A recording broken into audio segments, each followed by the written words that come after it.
When people are in pain, they start to get defensive. When we get defensive, we are really focused on protecting ourselves. It's rarely physical safety. It's usually a threat to our identity. But when this happens, we get self-absorbed and we lose the sense of otherness. Welcome back to the podcast, Nick Solaczek. Thank you. Good to be here. Dude, you're the couples whisperer. Yeah. I feel like that's a title you have. Last time you came on, we talked about a lot of couple stuff, and people love what you were putting down. So I'm like, I got to get you back on here because couples are still apparently having problems. Yeah, it's a thing. It's a thing. It's good to be back. I think that I will be working for a long time. And, I love what I do. In terms of Whisperer, my partner and I do watch Disney Plus, Caesar Milan. We're one Little of the dog Caesar. training videos. So I don't mind that title. Well, it's being able to walk people through or make sense of how individual stuff shows up in couple stuff. I find the one thing that's interesting when people first start exploring relational dynamics, maybe as the individual coming forward for the couple or like with the challenges they're having. Yeah. Usually because the other person just may not be open to it. I don't know what your experience is, but I find that often someone goes seeking the information to try to fix the thing in the relationship so that maybe the other person won't have to too. Yeah, well, generally there's one partner who takes more of an offensive approach to challenges in their life. So when that comes to relationships, they take more of an offensive approach to try and work things out, ask for support, try to get some guidance or answers to their questions. They can just take direction. They can be more outer directed in the world. And that person, interestingly, pairs up with, marries, wants to start a family with someone that's more inner directed, with someone who doesn't take so much guidance from the outside world and tends to think about it in their own mind and come to a decision sometimes very privately. Like it almost appears hidden from their partner. And that creates all kinds of issues. There's a few layers I want to explore in this. The first one is that relationally, it tends to be the woman who is more, I was going to say offensive, but like not offensive in the like, fuck you, but they're more on the offense, as you're saying. They're more proactive generally in exploring relational things. Yeah, the tendency and the trend is that 75% of the time, it's the woman bringing their male partner into the room. If we exaggerate that, we think of dragging the guy in. Yeah. And then there's lots of partners that come in willingly together and they're emotionally intelligent and more on the same page. A lot of the couples that are in therapy or in couples work are really emotionally intelligent and they're smart. They realize that there's something going on they can't work out. They realize they have an issue or a challenge, so they go to get support.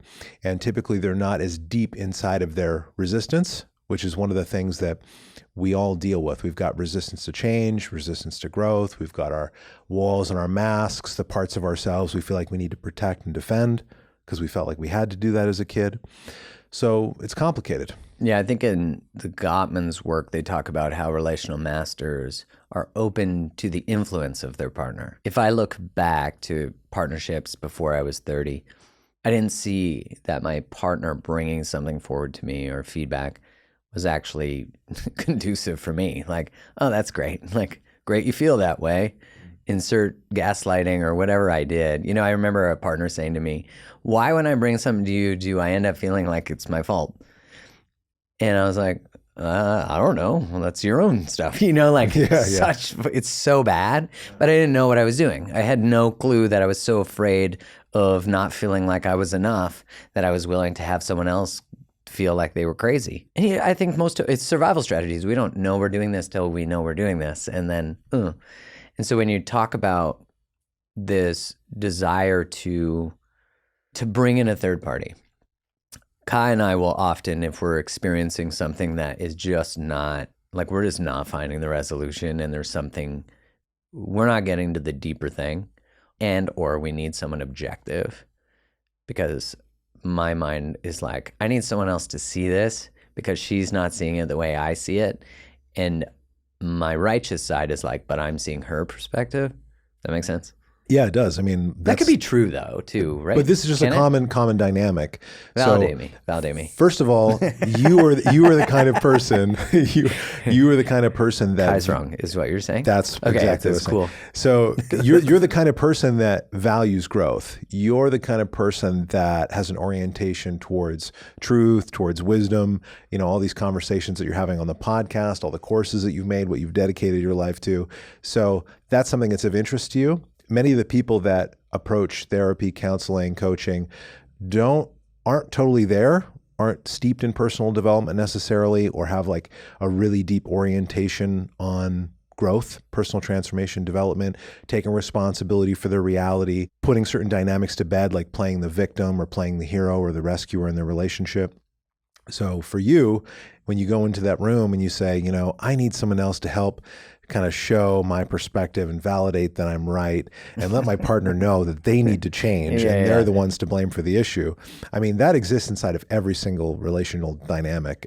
It's just part of relationship. Okay, let me qualify that I like to call the shadow part of me Gollum, because he's like, well, my precious, like we'll get it.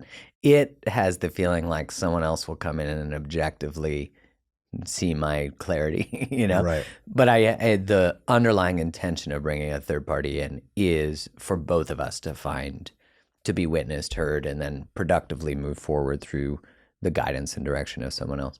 So I joke about it, but really ultimately I'm doing what you're saying, which is to pursue knowing that we need someone else who's skilled at both helping bring into language what we're both coming to. That just seems to be like we're missing each other. Yeah. Well, for me, it's heartbreaking to get this question constantly from people online, which is, how do I get my partner to do the work? How do I get my partner to come to therapy? How do I get my partner to work on things with me, read a book with me, take a course with me, you know? Listen to a podcast, whatever it is. Listen to a podcast, yeah. And this podcast. There's so much pain inside of our relationships. Suffering is a part of life, but I think a lot of that is inside of our relationships, whether it's romantic or it's with family, friends, coworkers, colleagues. We get into all kinds of tricky spots. With romance in particular, I find it really interesting that we're propagandized by culture. So for example, as a 14, 15, 16-year-old boy, as you're developing relationships outside of your family, you're having more of an emphasis on friendships and people outside of that core unit, and you start moving into developing intimate relationships, you start maturing sexually and emotionally. During this time, the information that you're getting from culture, because now you're aware of it and you're looking for it, is that women dress a certain way, like a pop star. They look a certain way. And we project, because we all do this inside of a normal relationship, we project that the right partner or the person that looks good enough or has the right body or is successful enough is going to meet all of our needs. They're going to satisfy our longings, and they are going to be everything to us. They are going to be the Jerry Maguire, you complete me sort of experience. And we're sold this as we go deeper into the narratives in pop songs and movies and TV shows, that there's going to be someone there, maybe the one or our soulmate, to really fulfill and satisfy our existential questions or longings, and that once we meet them, everything's going to work out for us. It's all going to make sense. They're going to get us. Yeah. I heard someone I know quite well once say to me that when I finally meet my person, they'll just understand me. And I was like, well, fuck, that's a lot of pressure to put on somebody who's like, first off, this person who said this to me is quite complex. So whoever just understands them, they deserve an award. But, you know, I joke about it, but that type of expectation that there isn't something to be discovered, that the one or your person will just get you. And I think the real feeling we're looking for is to be accepted, you know, but that they're going to understand the complex layers of all the social conditioning and childhood stuff we've had happen, that they're just going to get it. It's just not to me, that's not a realistic expectation of partnership. Is that fair? That's totally fair. I think that most people should look for a partner who's willing to some degree to understand, willing to try to make an effort. But we get caught in some really complex dynamics. One of the core teachings, one of the core findings in IMAGO philosophy is a concept that Harville coined called emotional symbiosis. And that's a really complicated phrase for essentially perceiving and believing that my experience is your experience. You should want what I want. You should see things the way that I see it. And we get into this, and we do it in different ways too. You know what? If I'm happy, you're happy. Oh, yeah. If you want it, I want it. If you're good, I'm good. But that's not true connection. Right. That's emotional symbiosis. True connection is I'm connected to who I am and your difference.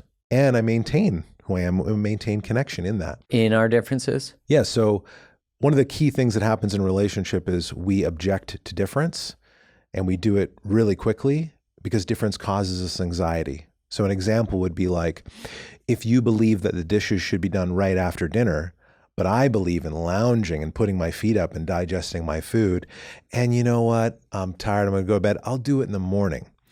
This is one thing that comes up between me and my partner. She wants to People are listening right now being like, fucking hell, that's us. Yeah. For everyone listening, your conflicts in the kitchen are not rare. This is everyone I talk to, every couple has got something. It's about when to do the dishes. It's about how the garbage disposal should work, who takes out the garbage, who does more chores, who should cook.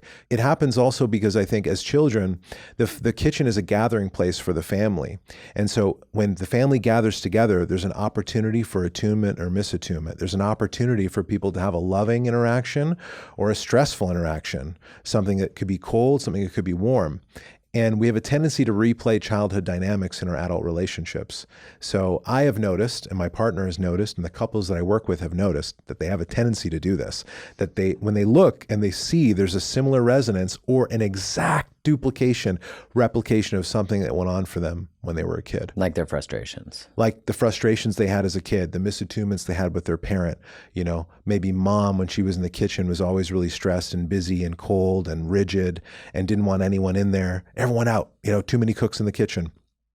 And then as an adult, you can replay that by perceiving that your partner is your mom, or becoming your mother and becoming really rigid in the kitchen. And then having these little moments where you run into your partner's trigger or sensitivity to the way that you're being.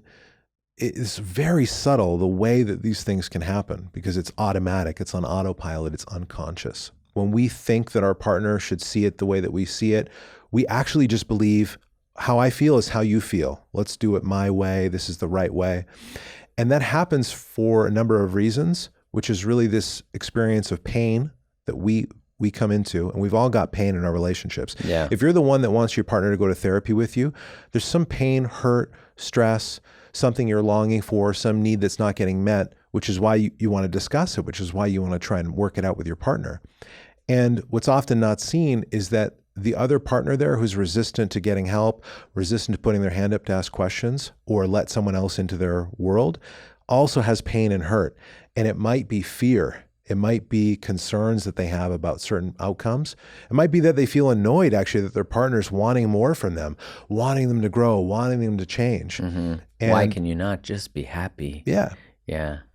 So there's a lot of layers to undo. There's here. a lot, but the point is when people are in pain, they start to get defensive. And when we get defensive, we are really focused on protecting ourselves and making sure that we're not being threatened. It's rarely physical safety. It's usually a threat to our identity. It's usually a threat to our sense of power or our ability to explore the world, our freedom in some way. And that's what we want to protect. And those are biological imperatives. It makes sense that we get worked up, we get stressed about these things. But when this happens, we get self-absorbed, and that's where we get emotionally symbiotic. And we lose the sense of otherness. So if I'm in pain in my relationship, I get defensive. You lose the individuation that occurs when you believe in that symbiosis is really... That's right. There's no difference. That's right. There's no difference. There's no differentiation. One love. You are me, I am you. Yeah. But it happens because I'm so focused on myself, I'm so absorbed in my situation and how I feel and what my sensations and thoughts and processes are that I can't sense you. So it's a loss of empathy that occurs. This is at the core of all of the issues that couples experience, is I can't feel what you're feeling. I can't sense what you're feeling because I don't want to. I'm not thinking about it. But also all my energy is being put on me and I'm wanting to defend and protect myself through a truly defensive minimizing type of strategy, or maybe through something more offensive, which could be getting loud or constantly investigating or getting needy and clingy or trying to manipulate the situation. Aggressive, yeah. sure. Manipulation, that makes sense. If you haven't heard me talk about cozier sheets before, let me tell you, I'm about to introduce you to the greatest sheets you will ever have touch your body. Anytime someone comes to our house and stays in our guest room, they always want to know, what is the bed situation? What are the sheets that we have? Their sheets, their comforters, their duvets, everything is magic. Their bedding is naturally breathable, it's temperature regulating, it's so damn soft. It's ethically sourced viscose from bamboo. It's incredible. And the brand was featured on Oprah's Favorite Things, but before that it was featured on Mark's Favorite Things. Like, I discovered this brand years ago before I ever even chatted with them about being a sponsor for the podcast. And because I love their product so much, I asked for an exclusive offer for you, and you get 40% off site-wide. And now they have pajamas. They have like loungewear. So not only do you get to wrap yourself in the experience of the sheets as clothing, but you then get to get into the bed in that. So you're like double wrapped. And so all you got to do to save 40% off site-wide is use the code GROVES at checkout. So just my last name, GROVES. So go to cozyearth.com, COZYEARTH.com, and use the code GROVES, and you get 40% off all their products. Recently, I had Sherveen on the podcast, who's the founder of the supplement company Symbiotica. And I discovered Sherveen far before I discovered the supplement company. And I just fell in love with how he lives his life with such integrity and intention. And it made me dive deeper into his products. I kept seeing the brand pop up everywhere. And now daily I take the vitamin C, I take the D3K2, I take the magnesium, and I also take the creatine. But they have a whole lineup of products. The reason I love the company is they design sophisticated, organic, nutritional formulations that are scientifically proven to increase vitality and longevity, and they really fill the nutritional gaps that most of us have from our typical modern day diet. Their supplements are sourced from only the highest quality plant-based ingredients, and they utilize the most advanced absorption technology, which is really important to me. So if you currently take supplements, or you're looking to find a company that makes great ones and sourcing from a company that has great integrity and uses organic products and the highest quality products, then Symbiotica, you got to give them a try. So if you go to Symbiotica.com and you use the code GROVES at checkout, you get 15% off. So you just put in my last name, GROVES, you get 15% off anything. I mean, they have so many different supplements. I'm sure there's the right fit for you. And you can get up to 45% off when you bundle a few products. So try out a few of them and see which ones you like. So again, go to Symbiotica.com, use the code GROVES at checkout, and you'll save some money. Okay, let's uncover these layers then. The first one, just about the framework of the one partner who is more seeking, right? The one who is, let's go to therapy, let's do this. I'm the one who's noticing our disconnection or whatever it is. Often that person is framed as the good person. Socially, we frame them as the good person. The way they tell the story is that they brought this forward and their partner failed to receive their invitation, which can be true. But the person who's avoidant or fearful of therapy or reading the book or the podcast or whatever it is framed as the bad person, or like not evolved, not open, not. And I think what you're inviting me, which is why I want to explore deeper both perspectives, is that we have to be compassionate for both sides. And if we're not compassionate for the fear or for whatever's coming up for the other person, then they're not going to be open to coming. Right? Yeah. I tell this story sometimes on the pod, so if you've heard it before, it's a good story. When I was doing a book club with the Gottmans and Julie, I had said, their book is called 8 Dates. It's a great book. And it's like 8 essential conversations all couples should have. And I said, is it a red flag if the partner doesn't want to read the book? Like, are you just like, peace, like, bye? And she was like, oh my gosh, no, Mark. Like, she sounded much better than that. But she was like, no, like there could be so many things coming up for them about what the book represents or what it's going to discover.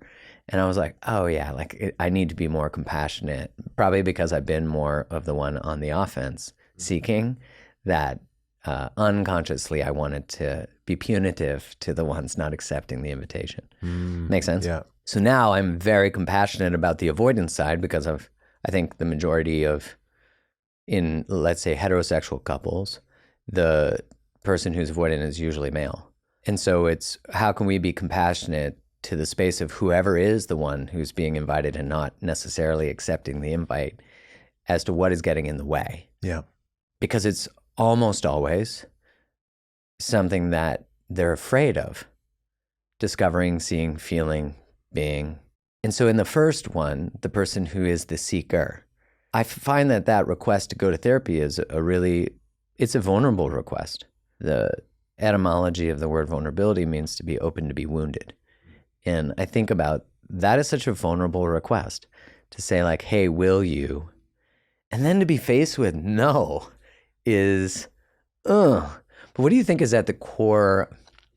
Because these people find each other, right? Naturally, Yes. like you said, I was with someone, I am with someone who formerly was more avoidant, which is exactly the wound, It's like, God damn, it's like God gives you, or whatever the term you want to use, a partner who's open and available, and then God just laughs when you have to face these parts of yourself that you. Well, yeah, there's certainly a cosmic joke in the paradox of Right.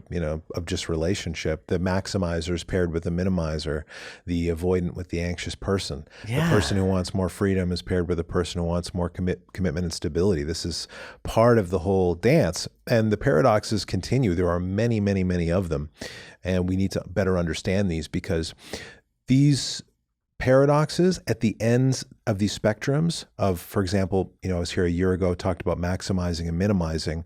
Maximizer is the person who draws attention towards issues. They take offensive strategies to deal with things. They might want to get advice or guidance from other people. The minimizer, they're more withheld, withdrawn. Their thoughts, feelings, and emotions might not be, worn on their sleeve. They're inner directed. They can be sensitive and defensive. So these two people, those ways of being, those communication styles are developed from childhood trauma. They're developed from stress as a kid, less than ideal parenting, deficient parenting. You might not identify with having trauma, right? But the truth is there's often some patterns there. There actually are always, I'll just say it definitively, patterns there to develop your communication style. So couples think that they're having communication issues. They think that their communication styles are clashing, but actually it's their childhood trauma that's clashing. It's their unresolved stuff from the past that's clashing. And the IMAGO philosophy points them in a new direction, which is to say, these arguments, these stresses, these tensions, these things that cause you an anxiety in your relationship are opportunities for healing and growth. They are opportunities to resolve everything that's coming up here. And there are many different cliches and ways of phrasing that, like what's coming up is coming up to be healed. It's not coming up to recreate a nightmare scenario for you. And I personally have found that to be true. Same. So, in the example you're talking about with your partner, these dynamics where she might see it a different way than you, and you feel like, I'm definitely right about this. Inside of that moment was what I would refer to as like a power struggle dynamic. And it's so common. And on either side of that are these two positions, these ways of being. And often in the middle is actually a really beautiful new opportunity or a new truth. And instead of being in our fixed positions, we consider a new way of being, something we hadn't thought of before. And one example from my life is my partner as a child. She wanted a golden retriever. She has always loved that breed. She wants one. And in our discussions about having a dog, we both would like an animal, that's come up. And I said, well, I don't really resonate with that breed. I want a pit bull. I want a Staffordshire Bull Terrier. This thing will feed my ego a little bit, right? Because it's like our avatar. I'm such a sensitive guy. Maybe I'd like to look nice and tough, right? And and in our conversations, it created some anxiety because she thought, well, what are we going to do? How are we going to work this out? I really want this. We can't agree on any other breeds, and it was an issue for her. And my initial response was a little dismissive. I was like, we'll figure it out in the future. She's like, wait, we will figure this out now. Yeah, exactly. Yeah. So she has the urgency. She needs resolution. So the point is we had a little opposition. We had a difference. We both felt anxiety a little bit about the difference. I resorted in that moment initially to a little bit of a dismissive strategy. She took a more aggressive strategy to say, we need to talk about this right now. And we were able to clear that moment. And what we discovered actually that there was a new possibility. We started researching other breeds, looking at other options, watching some of the dog shows I alluded to earlier when we started this conversation. And we thought of things and found options that we hadn't considered before, that we didn't know existed.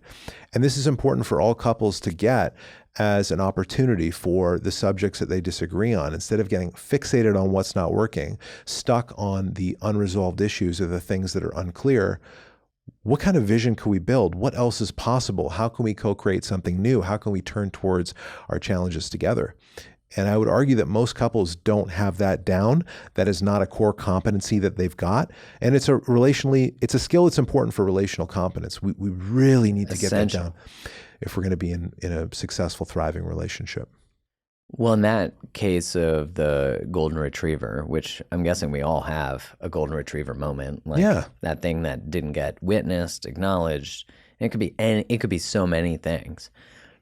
Is the need in that to first have the pain of her childhood acknowledged and fully witnessed in what is seeking to be resolved, right?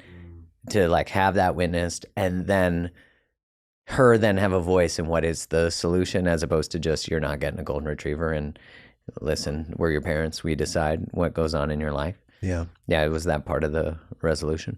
That was definitely part of the resolution in terms of us noticing where we were coming from. So one of the things I'm trying to always pay attention to is my tendency to maximize or minimize, to notice my tendency to exaggerate an issue, expand my feeling, or my tendency to contract, minimize, keep things hidden within myself. Because those, again, are coming from issues from childhood. Those are not mature, grounded, empowered ways of being. They come from hurtful and fearful places. So in that moment with her, we're both noticing that. I'm noticing my minimizing, she's noticing our maximizing. And when we do that, when we acknowledge, take responsibility for the way that we're being, we increase our level of awareness, and the energy dissipates a little bit, and we realize, okay, hey, we got caught up in our stuff. Let's take a break even. Let's come back to this in 30 minutes. Let's talk about it tomorrow.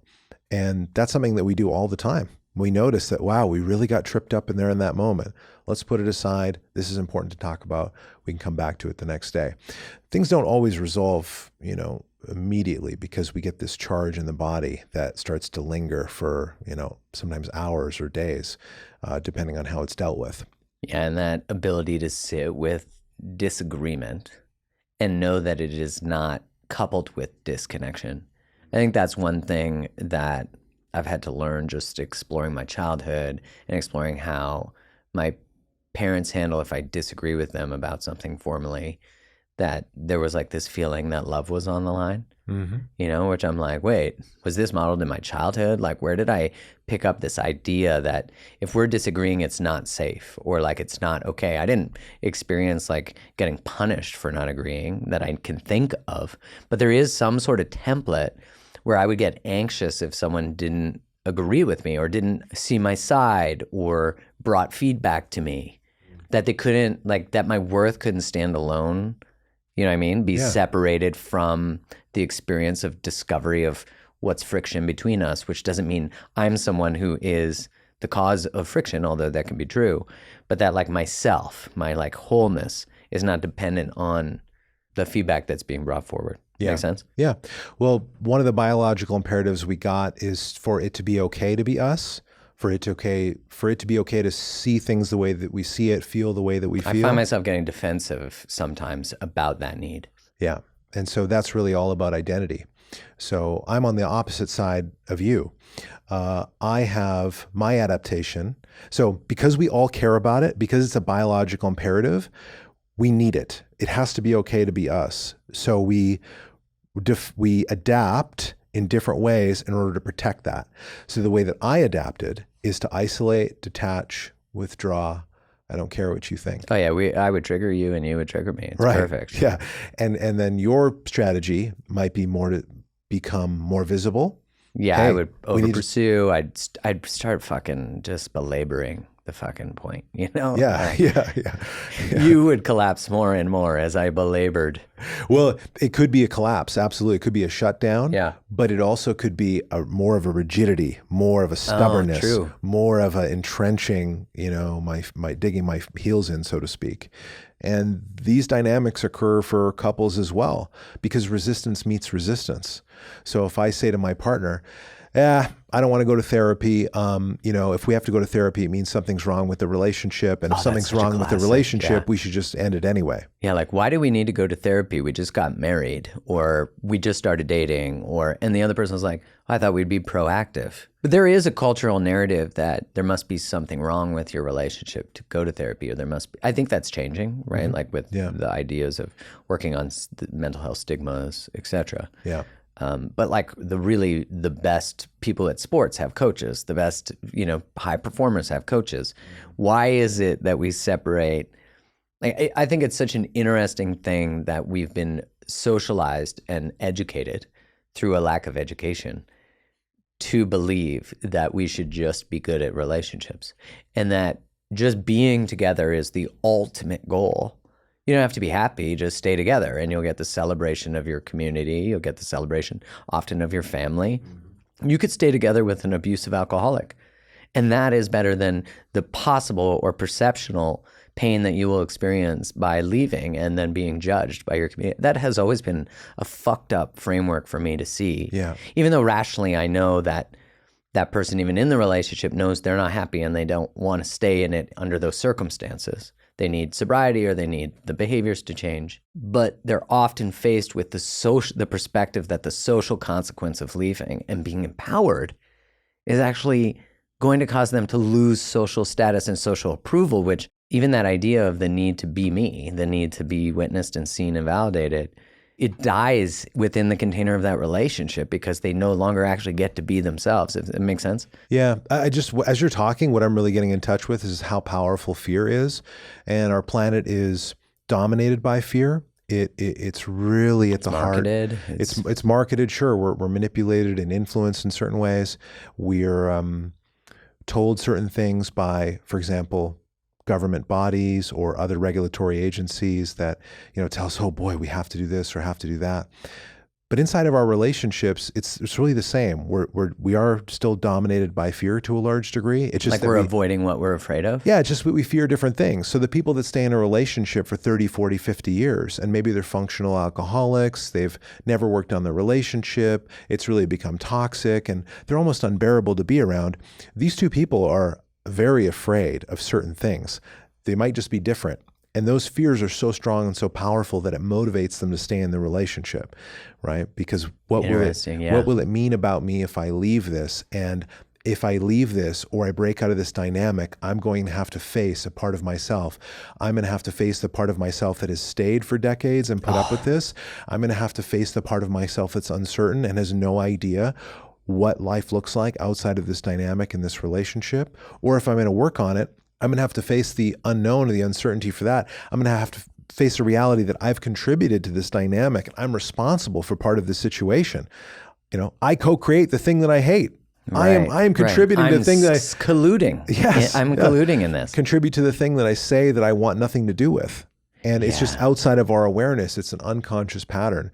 We don't see the ways that we co-create these difficult situations in our life. It's wild to think about, because on a conscious level, no one would want that. But on an unconscious level, the familiarity of it. You were talking about this idea that we bring into our lives these experiences to be able to heal, right? We choose partners, we choose circumstances, almost always unconsciously, in order to move through and find expansion, productivity, generative energy, in order to, I would say, ultimately move towards this ability to be in a state of unconditional love, which is not a state of unconditional tolerance, right? That we can both come fully alive in this relationship, that we can both become actualized in whatever way that means in this relationship. And if the relationship is not in service of that, then the relationship is then imprisoning us to smaller versions of ourselves.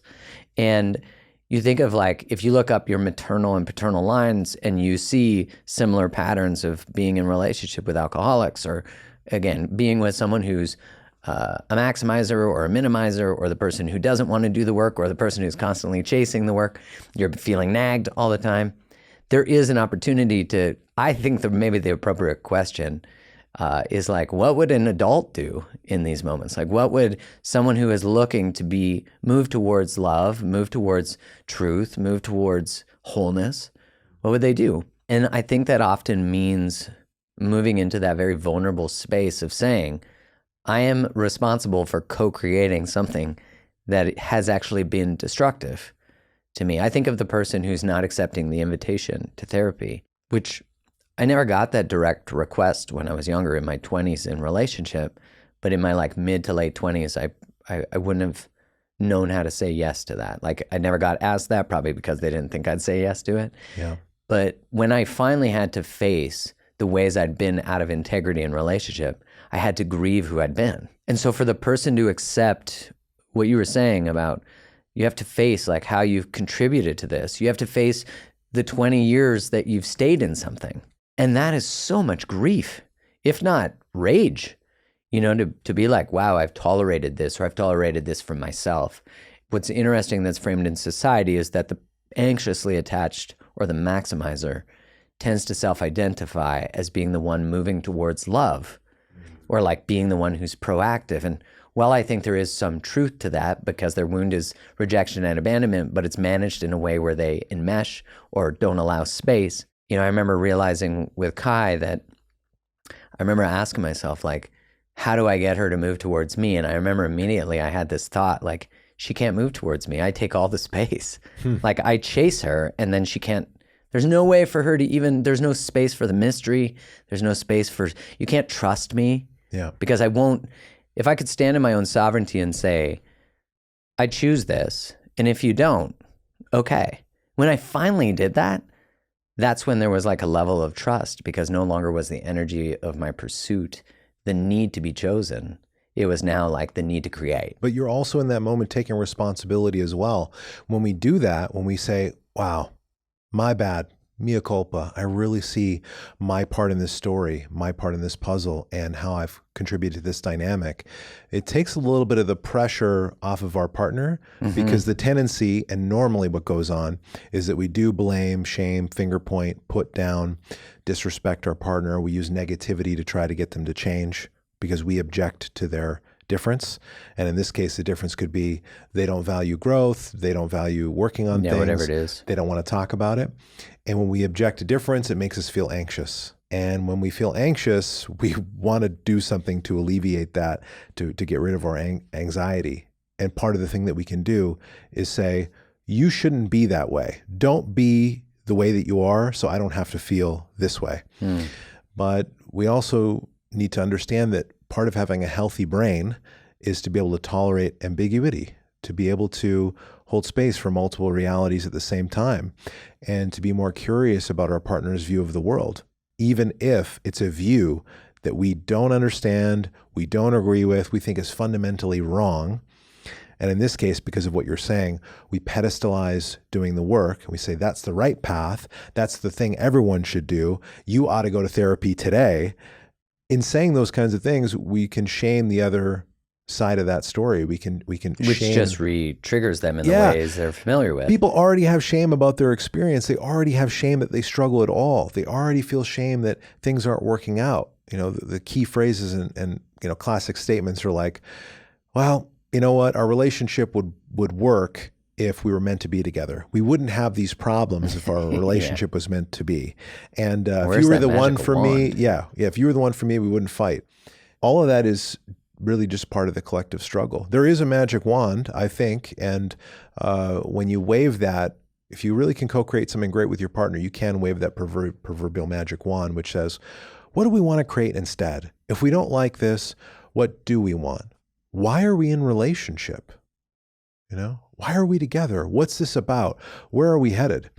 And there's something here that I've been holding in my mind that I haven't said in this conversation yet, which is, first of all, that I have been the person in my relationship sometimes that doesn't want to go book a session, sometimes that doesn't want to go to therapy because I ought to know better. I have clinical training.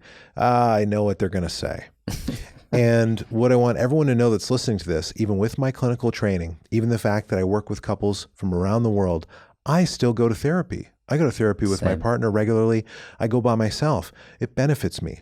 I'm not telling anybody that they have to or ought to or need to do that. I'm just saying that I've got training, this is my profession, and I go get support. And when I tell that to people, they're often jaw dropped because they think that maybe I've got it all figured out, that I'm perfect. And I'm not a perfect human being. Nobody is. But I'm making an effort to be better, and I'm making an effort to be more curious, more open, bring more warmth to my relationship, and to continue to try to co-create this thing with my partner so that we enjoy our relationship together. And that's something that we both value, so it works. It's in alignment. It's part of our vision. Every relationship master or everyone that I've met that's amazing at relationships has support. They have community. They have a teacher. They have an elder.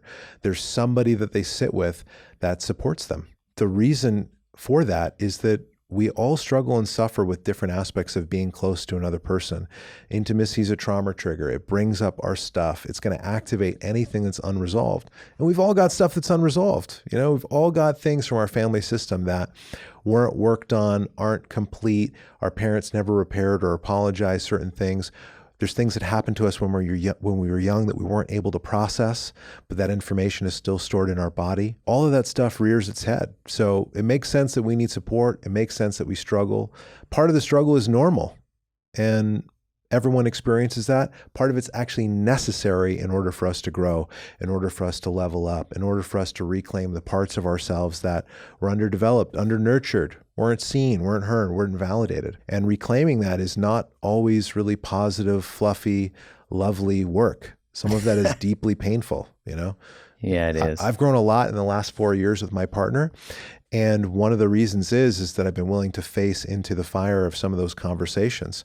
And a lot of that's been uncomfortable. I've seen things about myself that I'm not proud of. I've seen things about myself that I was shocked. Same. Holy cow, I can't believe that I thought that, or I did that, or I just went into this defensive adaptation. That doesn't always feel great, but there's something really beautiful happening as well at the same time, which is that I'm becoming more aware and I'm able to put certain patterns to bed. Because many times I thought I needed to end my relationship. My partners felt the same. We've both thought about breaking up. And if anyone's been together for a few years, I'm sure they've come to a moment or had a private thought, right? Yeah. My partner's too much this or not enough that. Maybe Is this a good fit? Maybe I should find someone else that's going to love me the way that we should normalize that thought, because it happens, you know, and I think a lot of people feel shame because they even have that thought. That they think, oh man, I should get out of this situation. Yeah, like you know? maybe this isn't the right fit. Like how many people have thought that about people I mean, Kai and I broke up, you know, and which was in service of our connection, you know, in service of us ending really old patterns, both individually and the way that we relate, you know, and we got to see the evidence of self-choice that could happen in the container of relationship where no love was lost. If anything, it was deepened. Yeah. To have that as evidence that you can end a relationship and love be deepened is, in a way, it makes you confident to love deeper, because you know that if at some point our relationship is not in service of either of our expansion, there will always be love. Yes. And that is just such a weird thing, because it's not like that means we're going to leave. If anything, that makes us want to stay more. It's a strange, you know what I mean? Yes. There's an experience of liberation, because that means the choice to stay is a choice, not because of a have to or a should or yes. Right? Yeah. It's interesting from the perspective then of, let's come back to these people who one person wants to do something and the other person is resistant. What ultimately then is the way through that specific pattern, which I think would probably speak to any of the patterns of like wanting and the other being resistant, right? Like that could show up in wanting different intimacy, wanting different anything. There's a couple ways to answer this question. And one of the things that everybody wants is a strategy. So it's like, just tell me what to do, Nick. Just tell me how to solve the problem. Do you have 5 ways to do 7 things to get 9 results? Yes, that's a new program I'm going to launch. So I'll just say that there are a couple of things that I do after in-depth conversations and really getting to the heart of some of these matters, there are things that I will recommend to people. And one of them is honestly sometimes just to ask for an early birthday gift, to ask for an early Christmas gift, an early Thanksgiving gift. Of this request. Which is maybe to read a book, maybe to go to a session. How important it is to them. Yeah, to try it out, to share your intention positively with your partner and let them know that you are not trying to, ambush them or put them down or anything like that. But there's something you're yearning for. There's something that you're longing for. And to take responsibility for part of your contribution to the lack thereof. And that opening could be disarm, that opening could be great just for a private conversation. It could be an opening for a session. And there are other strategies like this. But really what people need to get, what the person who wants to go to therapy, wants to do the work, really needs to understand is that because their partner's resistant, they're saying no, absolutely not, or they're just unsure, doesn't mean that they would never go. It means that they've got a position, they've got an opinion, and they've got fears, and they have certain motivations to maintain who they are, because part of that whole thing is about protecting oneself, ability to be themselves, be safe in the world, be okay. And a lot of guys, look, for me, I was told and sold that I need to be confident, I need to be rich, I need to be good looking, I need to have it all figured out. Yeah, same. Macho man. No emotionality, don't be a little bitch, don't be sensitive, don't be this. And often, not just from men, but the experience of how, at least for me, and what I've witnessed, how women judge emotionality in men, especially as a collective. Yeah. So if you're sensitive, or you're overly sensitive, or you feel a lot, or on episode 3 of The Last of Us, you burst into tears crying like me. You were sharing how. Then you are not a man. Women won't like you, and they won't be attracted to that. And I found that all of that's total bullshit. But the point is that this is just a cultural narrative. So men fear being seen as less than. Men fear being weak, maybe losing authority or power in the household, being seen differently by their partner or their family. What if people find out, that I went and got support? What does it mean about me? The couple, the relationship, that they're failing. There's so many things wrapped up in this. And for each person, it's going to be different. What's interesting is the person that fears these things, the person that's resistant to going to therapy, they became the person that they are. They developed those fears from childhood. And one of those things is about being inferior, fear of being less than. And this is sort of part of an individual's not enough story, the fear that they're not enough in some way. And it's connected to control, smothering, helicopter parenting, being dominated, told they need to believe something. This is the pattern for this individual. Of their caregiver that created this impact. Yes. So that makes sense. So as a child, they had that experience. Now, as an adult, if they step into a situation that's familiar, has a similar resonance, like going into a coaching or therapy session where there's a expert or authority, there's always a risk that that person could tell them what to do. That person could tell them that they're wrong. Interesting. And that they need to see the world a different way, and that they have to do this thing for their partner. So that's not always something that a person is aware of, but it's part of the dynamic. And because anytime we're in a position with authority, be it government, a boss, someone in our life that's an expert, it can have a resonance to that dynamic when we were kids, that someone's in charge. They know better than me. I have to listen to them.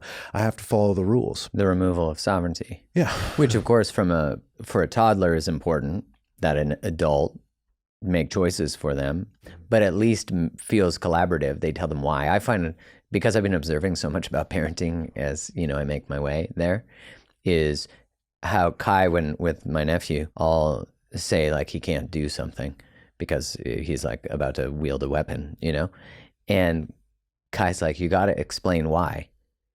And I'm like, at first I was like, kid's like 11 months old. Like he's not going to remember this. Yeah. Kid's got elephant memory. He remembers everything. Yeah. But what I noticed is that in the explaining of why, there is actually an understanding he has, and I'm treating him as a conscious being who needs to learn. Remember when you're a kid and you said why, and a parent would be, or like a person in authority would be like, just cause I said so. Mm-hmm. Woo! Yeah. I mean, that brings me to triggers I've had recently, in society. Yeah.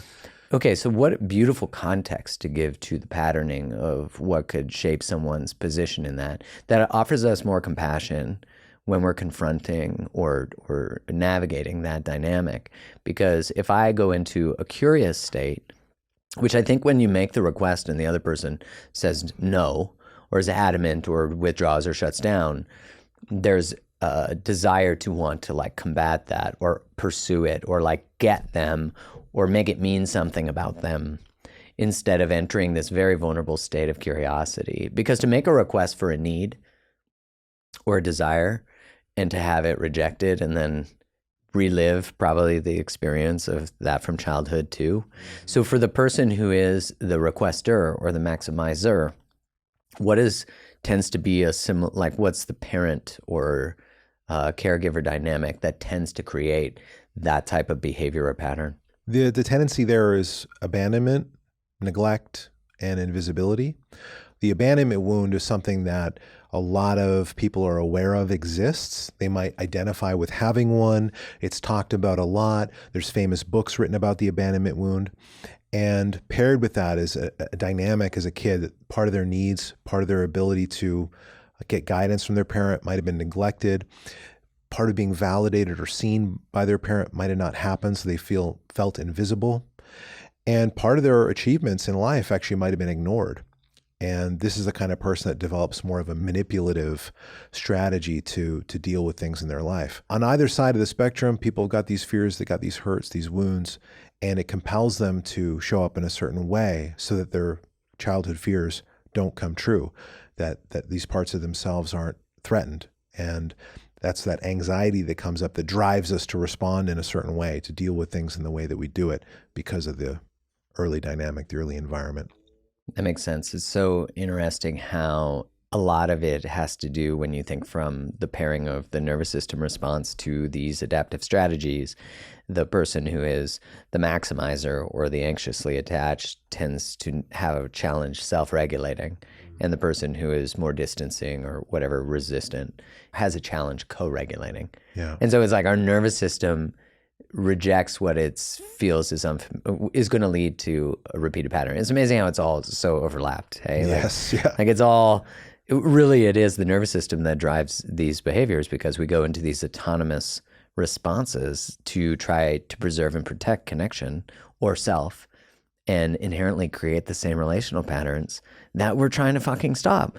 You know, it's like, it is God's laughing. It's a psychedelic trip for sure. It really is. Yeah. And when you wake up to that, like, oh, okay, we're in relationship to one another because we wound each other in ways that are familiar. And that's why I'm drawn to you, is to be able to work that through or learn to leave something that a parent never left or learn to engage and stay with something that a parent always left. Do you know what I'm saying? Yeah.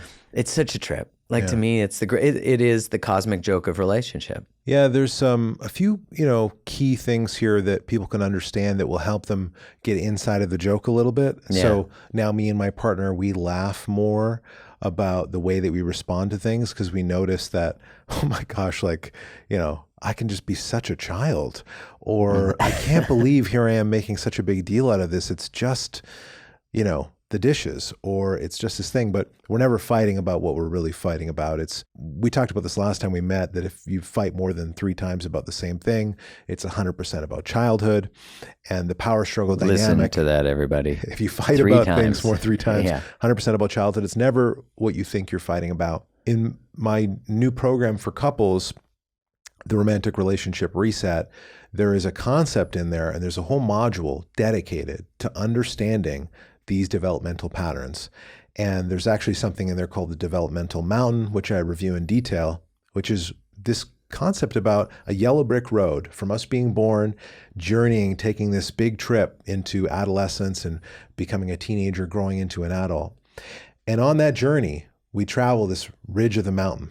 And there are experiences we have in our environment, the climate of our family system, the weather of our family system, that motivates us to respond in a certain way, to take maybe a different path. Instead of walking maybe the ridge, which I like to think of as security, and self-differentiation and healthy self-esteem, we take different paths to get around the dynamics, to survive the weather, so to speak. And that's how we inevitably, over time, become the kind of person that we are, that we develop the communication style that we have. And when couples get that and they see that, their jaw dropped. There's some profound insights that are a part of that, but they also see the subtle nuances and the little ways of being, and they relate to that, and they can feel that and sense that. And that's what starts to unwind part of the dynamic. Once you can start to see that it's even happening in the first place, I also give some direction and some key growth opportunities for people that see themselves on either side of that mountain, which makes a big difference. And that helps empathize too.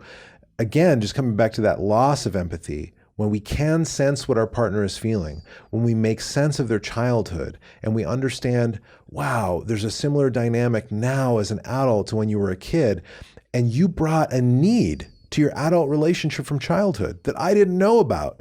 There's something you wanted and needed the most as a child and didn't get, and you brought that need here unconsciously. And that's so beautiful when you think about it.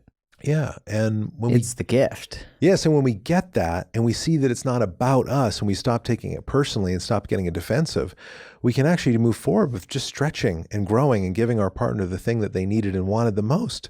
Because we all want to do that. If you're really in your heart, you say, yeah, I would love to. Only do it if you do it. Right? That's the classic. Yeah. You first. Yeah. Oh my God. Isn't that the classic? I notice when couples change relational dynamics, there can often, especially if both people aren't conscious of the process that's unfolding, right? Like if we're in a relationship and we both navigate your course and we both find out what wounds we have, and then the path to the mountain and all that stuff, and then what are the ways that we can be present to what you needed most, give that to you, give it to me. That's great, right? Because that's like two people consciously being like, we're going to use our relationship to expand self.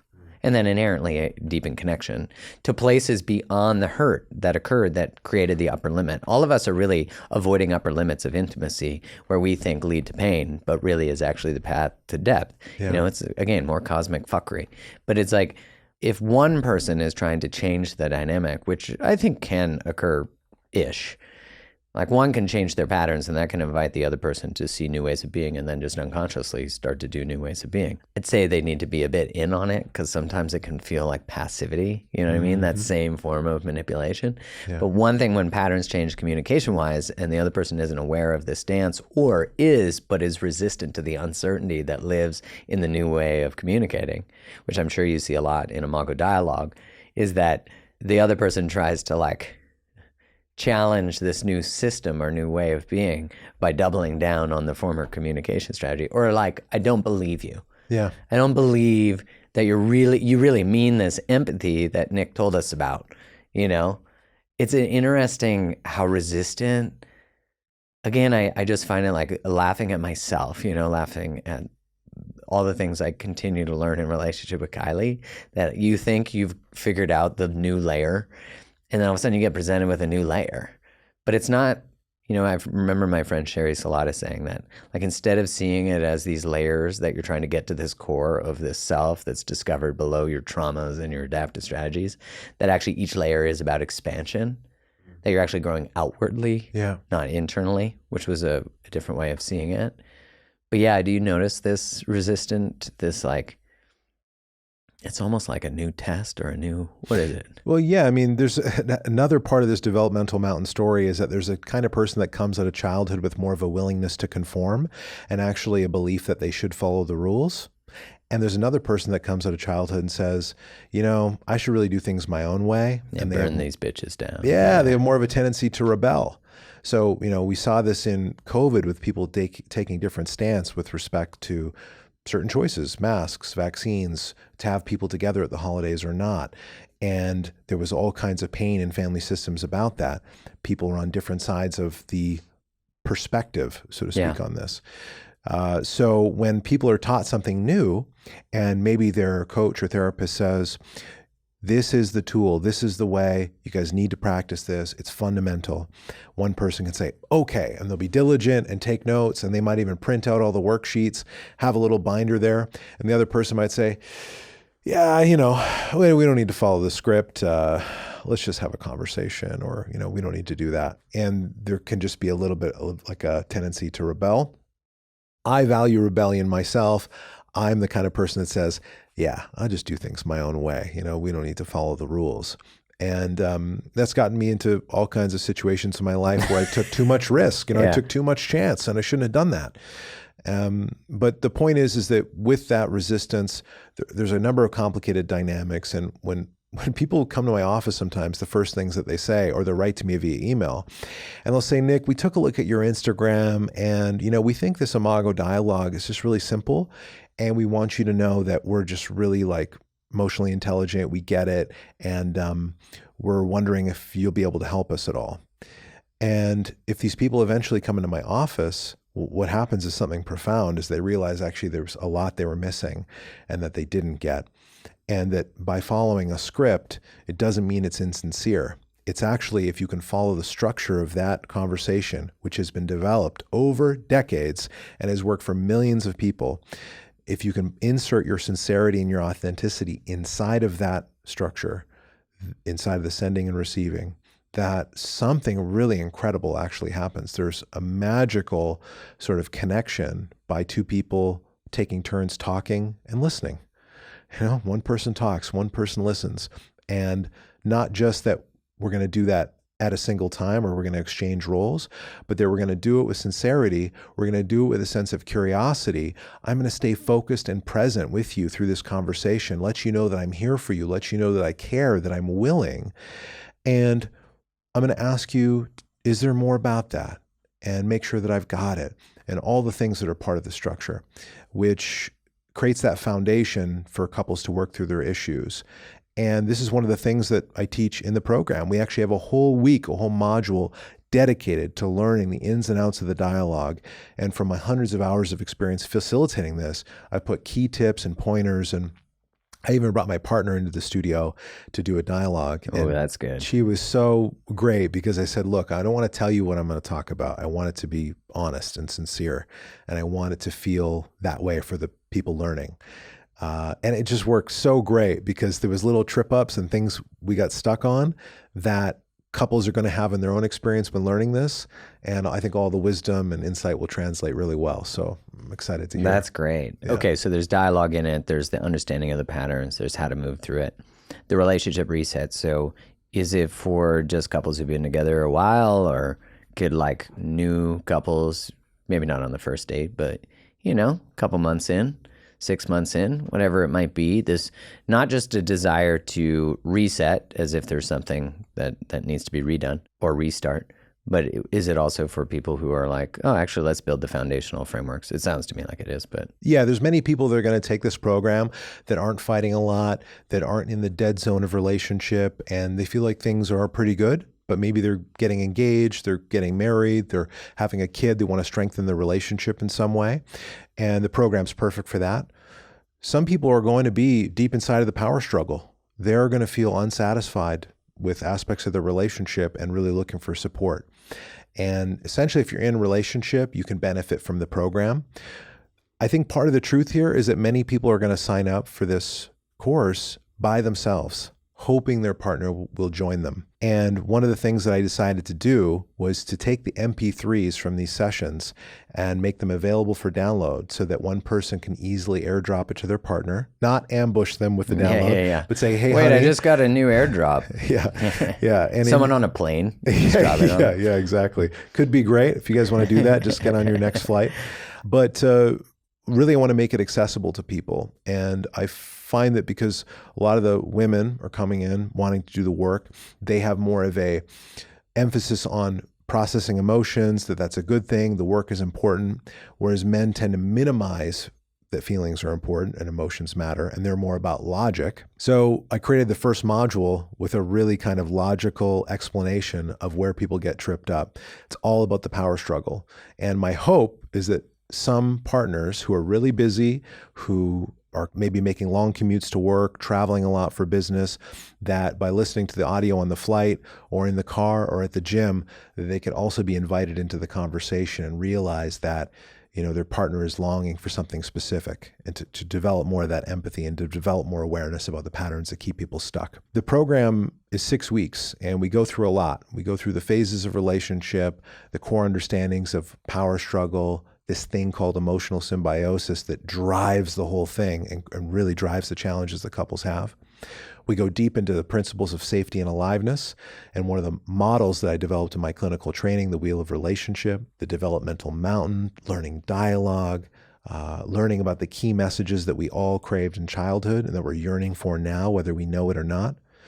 And then I teach people to build a relationship vision.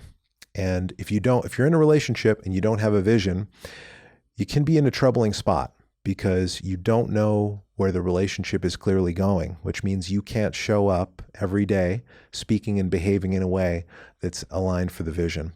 And when couples have that, they can become focused on something empowering. They can become focused on what they want instead of what they don't want. And because our brains are wired to be paranoid over thousands and thousands of years to ensure our survival, it's so easy to get stuck on the negativity.